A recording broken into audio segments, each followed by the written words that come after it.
back to the basics for probably what's important. What causes oxidative stress? Well, we talked about our energy production system, which unfortunately we need. So no one here should try to stop making energy. That's not going to happen.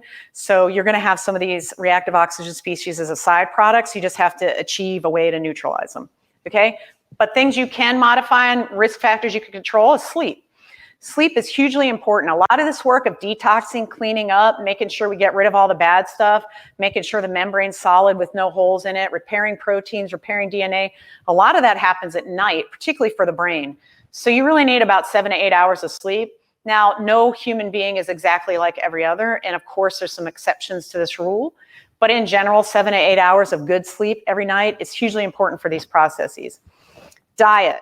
So again, I talked about sweet potato, carrots, tomatoes, citrus. So notice I didn't mention steak and I didn't mention bacon. You don't want to be eating too much of that, okay? You're not getting any antioxidants from those. But a heavy vegetable and fruit and whole grains, okay? Bread's not bad unless it's processed bread. Anything that grows up as a plant is probably okay for you, you know, with the exception of poisonous things, as long as it's not ultra processed. So the Mediterranean diet, which is my favorite, recommends about 8 to 9 servings of vegetables and fruits a day. That's a lot. I can't eat that many. I'm too busy. Plus I forget to, and it takes a lot of work. And, you know, it's hard to find that many without a bunch of pesticides on it. So I'll supplement with a bunch of phytochemicals too, which we'll talk about. But you've got to give the micronutrients to make the antioxidants in your body and to allow your system to repair itself so that so that this can work, so you can make energy. Okay, and then pollutants. Try to avoid pollution. I live in South Louisiana around a bunch of chemical plants.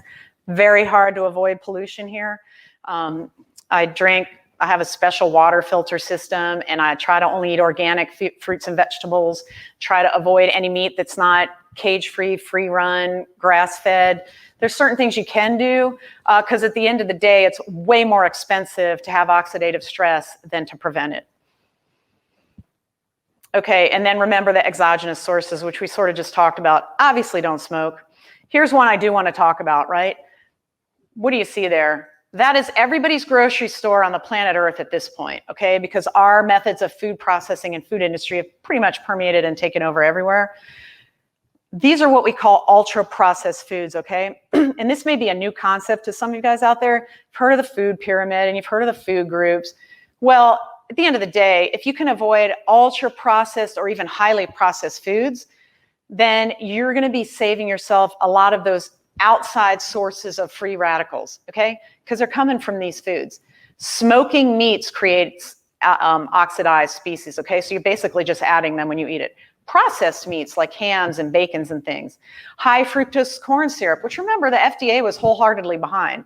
High fructose corn syrup massively increases inflammation and oxidative stress. Hydrogenated oils, which is really just code for trans fats, also really, really bad for you. And then remember, a lot of these foods are processed with chemicals like hexane, bleach, butane. I mean, name it, like stuff that you think of comes out of a spray can. They're using to make food that you're putting in your body, and worse, your kids' bodies. So if you can avoid factory-made foods that would not exist in nature but for that factory, I think you'll be doing yourself a favor. Now, obviously, this is going to be hard to do. So I suggest small steps. Like if you find that you eat a lot of Cheetos, maybe just cut that down to once a week, and then ideally once a month, and then ideally never. There's really no place in your diet for ultra-processed foods. However, being in America, I know it's almost impossible not to eat these things. I still eat some of these things. So you got to think about, how do I combat the damage these factory foods are doing to my body? And that's where the antioxidants and the anti-inflammatories that you should be taking come into play.